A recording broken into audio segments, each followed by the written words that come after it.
In the quiet of our home, the memories of Amy, our only daughter, echoed off the walls. She was always more firecracker than flower, pushing boundaries and testing limits. As a dentist, I've seen my share of pain, but nothing quite compares to the ache of a child pulling away. My husband, John, a seasoned cop, always had a way of smoothing things over, but even he was at a loss when Amy packed up and left with that rock musician, her teenage rebellion reaching its peak. "John, how did we get here?" I asked one evening, staring at the empty chair Amy once occupied at our dinner table. One day she's sneaking out to concerts, the next, she's gone without a trace. John sighed, his eyes heavy with the same unsaid questions. "She's always been wild, Martha. Like a storm, you can't predict or tame it. But she's still our girl." But as days turned into months, with nothing but silence from Amy, the weight of her absence grew heavier. It wasn't until a photograph landed in our mailbox that we saw her again, not in person, but in a wedding picture, looking defiantly happy next to a man with a guitar and tattoos. No invitation, no call, just a snapshot of the life she chose over us. I remember my hands shaking as I held the photo, the hurt a tangible thing between us. "Look at her, John." Not even a note, just this picture. "She's made her choice, hasn't she?" John, ever the rock, tried to calm the storm brewing in me. "Maybe she's trying to reach out in her own way, Martha. It's a start, right?" But his words did little to soothe the sting of rejection. We continued on, our home feeling larger and lonelier by the day. Work was a distraction, patients and procedures filling the void left by Amy's laughter and chaos. Months had worn into a year with no word from Amy, and just when the silence seemed permanent, our computer pinged a Skype call. It was Amy, her face filling the screen, looking so different yet painfully familiar. "Mom, Dad, I need your help," she said, the edges of her voice ragged with wear. John and I exchanged a glance, the kind that speaks volumes without a word. "Amy, what's going on?" I asked, my heart hammering against my chest. She hesitated, her eyes darting away before locking back onto the screen. It's a lot. I've got a baby now, a little girl. And things, well, they aren't great. I need money, Mom, $1,000 a month." John's brow furrowed, his cop instincts on alert. "A grandkid? Amy, slow down. Why do you need the money?" She bit her lip, a nervous habit from childhood. "I just do, Dad. Please, I wouldn't ask if it wasn't serious." We sat in silence, the weight of her plea hanging heavy. Finally, I nodded, my decision firm, despite the whirlwind of questions. "All right, Amy. We'll help. But please, talk to us. What's been happening?" She looked down, a tear tracing her cheek. "I can't. Not now. Just, thank you. This means everything." The call ended abruptly, leaving John and I staring at a blank screen. "What do you think, John? Did we just make a mistake?" I murmured, the doubt creeping in. He shook his head, his hand finding mine. "No, Martha. She's our daughter, and she's in trouble. It's our job to help, no questions asked." "But a grandchild, John. A whole year, and she's kept this from us. What else don't we know?" I couldn't keep the tremble from my voice. "We'll find out, love. For now, let's just be there for her. However she'll let us," he replied, his voice a steady anchor in the storm. The days that followed were a blur of bank transfers and uneasy silence. I kept busy, the clinic a welcome distraction, but every time I came home, I half expected Amy to be there, waiting with her child. But the house remained quiet, our lives suspended in a state of waiting and worry. One evening, as we sat in the living room, the air thick with unsaid fears, John broke the silence. "She'll reach out again, Martha. When she's ready." I nodded, clinging to his optimism like a lifeline. "I hope you're right. I want to hold my grandchild, to tell Amy it's going to be okay. We will, love. We will, he assured me, though I saw the shadow of his own doubts flickering in his eyes.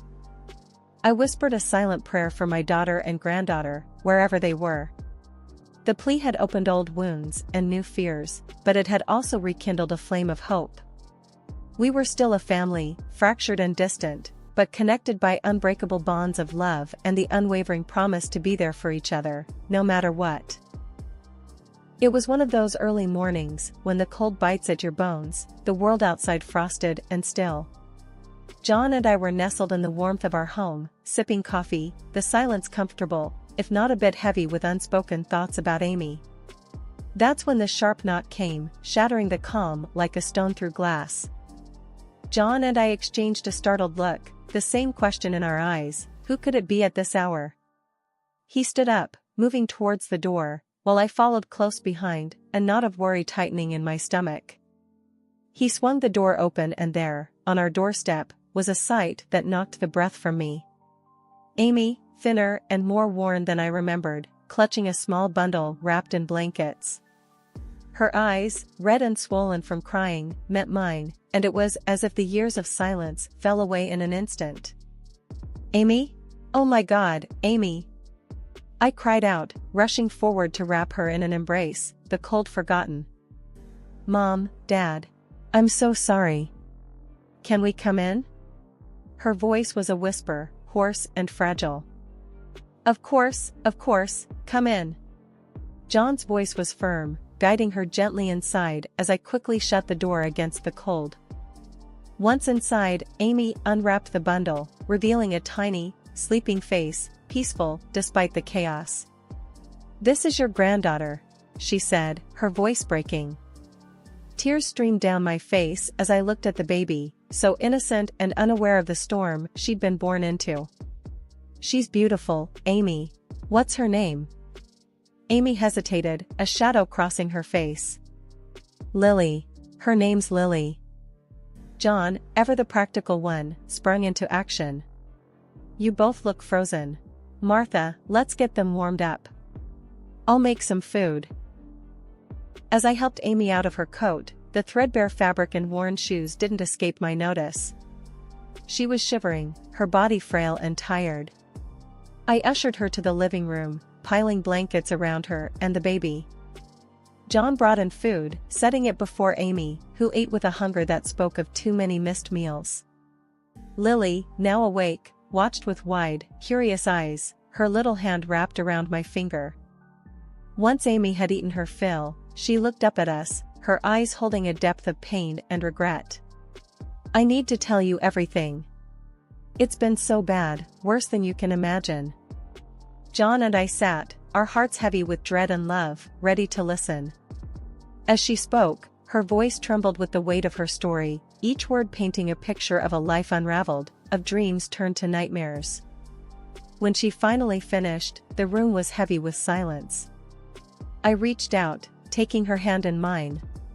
Amy, we're here now. You're safe, both of you. John nodded, his face set in a determined line. We'll take care of you. Whatever it takes. Amy broke down then, tears streaming down her face, a mix of relief and sorrow. I'm so sorry. I was so stupid, so proud. I should have come back sooner. I pulled her into a hug, rocking her gently. Shoo, it's okay. You're home now. We'll fix this, together. Once Amy had settled a bit, Lily sleeping soundly in a makeshift bed we'd cobbled together, she began to unravel the story we'd been missing. John and I sat across from her, our hearts heavy, bracing ourselves for what was to come. Mom, Dad. I don't even know where to start. Everything's been a mess since the day I left with him, Amy began, her fingers twisting a loose thread on the blanket. Just start from the beginning, sweetheart. We're here to listen, I urged gently, my voice steady despite the turmoil inside. Amy took a deep breath, her eyes fixed on the sleeping form of Lily. It was all good at first, you know? Exciting, even. But then, after we got married, things changed. He changed. The music gigs dried up, and he started drinking, a lot. And then, her voice trailed off, a shiver running through her. John leaned forward, his face a mask of concern. And then what, Amy? She looked up, tears glistening in her eyes. Then he started getting angry, at everything. At me. It wasn't long before he started hitting me. A sharp gasp escaped my lips, my hand flying to my mouth. John's jaw clenched, his hands forming fists on his knees. That bastard, he muttered under his breath. Amy continued, the words pouring out now, a floodgate opened.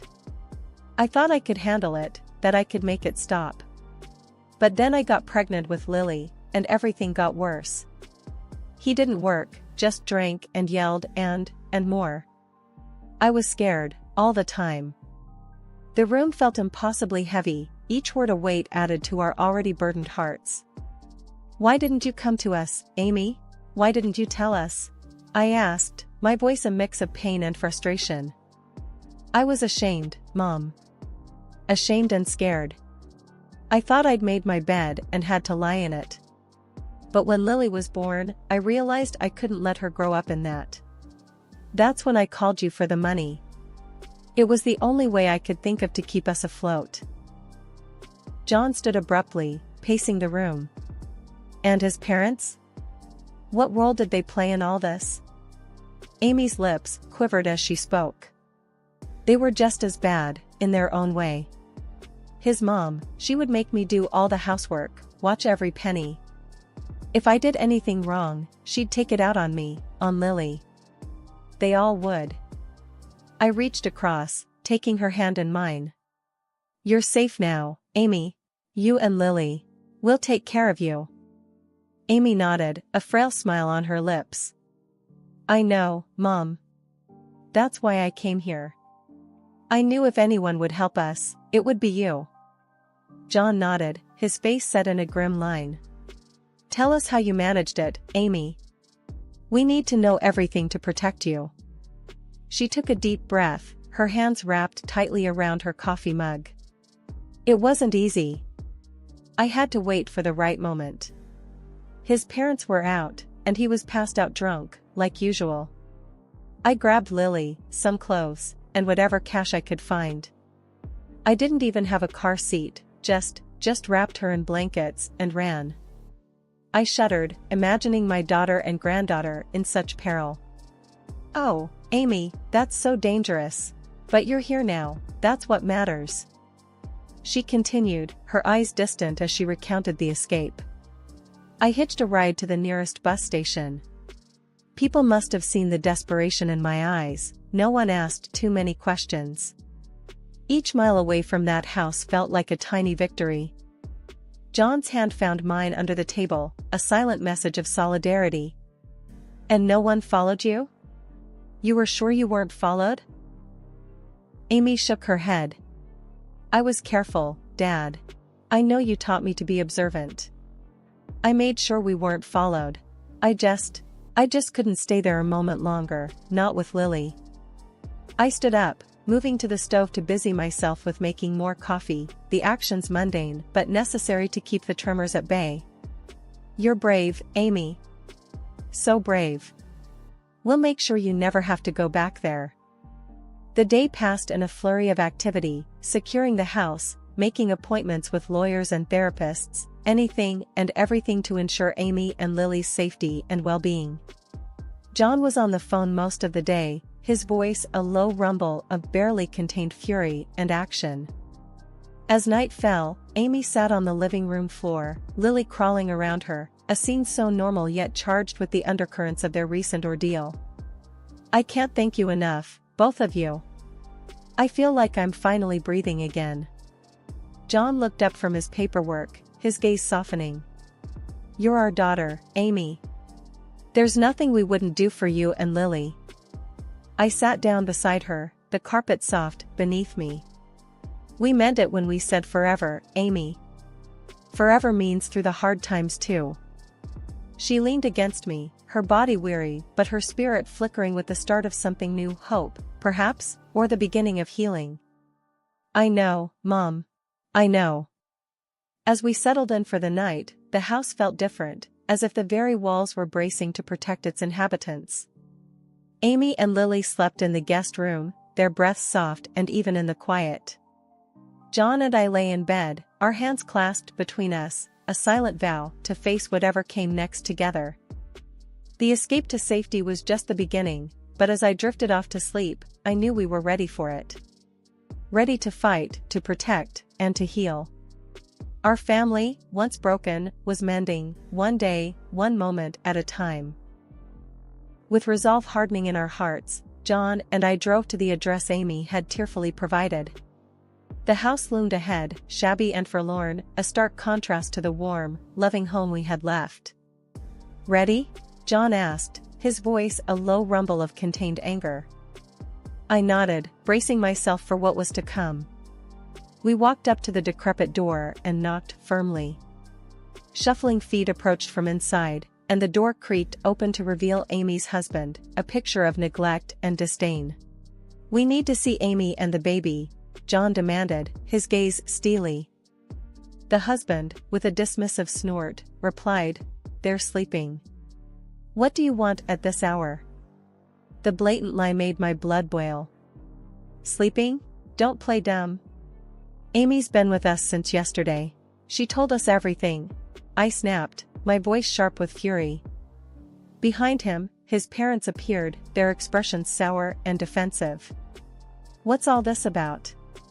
"Our daughter-in-law is fine, just sleeping off her tantrums," the mother sneered, a vile attempt at nonchalance. John stepped closer, his presence imposing. "You think we're fools? Amy's safe from your abuse now. She's at our house, and she's told us everything." The trio exchanged nervous glances, the facade crumbling. "You can't prove anything," the father blustered, trying to regain some ground. Without a word, John reached into his coat and flashed his police badge. The effect was immediate. Their faces drained of color, their previous arrogance replaced by fear. "We're just a family trying to get by," the mother whimpered, her bravado gone. John's voice was cold, the anger controlled but palpable. "A family that preys on its weakest members? I don't think so. You'll be hearing from us, and from the authorities." We turned and left them there, standing in their doorway, the reality of their situation sinking in. As we drove away, the weight of what we had started hung heavy in the air. Amy, holding Lily close, met us as we walked in. Her eyes, filled with a mix of hope and fear, searched ours for answers. "They're scared now, Amy. Scared of the consequences. You and Lily are safe," John assured her, his hand resting on her shoulder. The night closed in around us, the house a sanctuary against the darkness outside. As we settled in, I felt a mixture of exhaustion and relief. The first step had been taken, the demons confronted. And though the journey was far from over, we had faced it together, a united front against the past and whatever future might bring. Our family, once fractured, was finding its way back, one truth, one moment at a time. The morning after confronting Amy's in-laws, John and I sat at our kitchen table, a silent agreement between us. Today we would ensure justice for Amy and Lily. John, with his years of experience on the force, made calls, his tone official and stern, setting the wheels of justice in motion. "Amy, can you tell us everything again?" "The authorities will need your statement," John said as he prepared a notepad, his expression serious but encouraging. Amy nodded, a determined glint in her eyes, despite the shadows of her recent past. "Yes, I'll tell them everything. They need to know what he did, what they all did." As she recounted her story, her voice trembled but never broke. She was a portrait of courage, a stark contrast to the frightened girl who had appeared on our doorstep. "And when Lily was born, things got worse. I was isolated, controlled. I couldn't let her grow up in that." I reached over, squeezing her hand. "You're doing the right thing, Amy. They won't hurt you or Lily ever again. Hours passed, filled with calls and visits from officers and lawyers, each step a move towards accountability and protection. Finally, with Amy's statement recorded and the legal process underway, we had a moment to breathe. "Mom, Dad, will they go to jail?" Amy asked, her eyes searching ours for assurance. John nodded, his voice firm. "They're facing charges of abuse and extortion. It's a strong case, especially with your testimony. They won't be free to hurt anyone else." The relief in Amy's eyes was palpable. She hugged Lily to her, whispering words of love and safety to her daughter. The day turned to evening, and as we sat together, a sense of calm settled over the house. "I can't believe it's finally happening," Amy murmured, a small smile touching her lips. "It's only the beginning, sweetheart. But we'll be with you every step of the way," I reassured her, my heart swelling with pride for her bravery. John stood, looking out the window into the growing darkness. "They'll learn that you don't mess with family. Not without consequences." We sat in quiet solidarity, the trials of the past few days bonding us in ways we couldn't have imagined. The journey was far from over, but for the first time in a long time, there was a sense of hope, a light at the end of a long, dark tunnel. As night fell and we prepared for bed, I checked on Amy and Lily, sleeping peacefully in the guest room. The sight of them, so serene, was a balm to my weary soul. We had faced the demons, and though the scars remained, we were healing, moving forward together. As the days turned into weeks, the dark cloud that had loomed over our family started to dissipate. Amy, now officially divorced and free from the man and the in-laws who had caused her so much pain, was finding her footing again.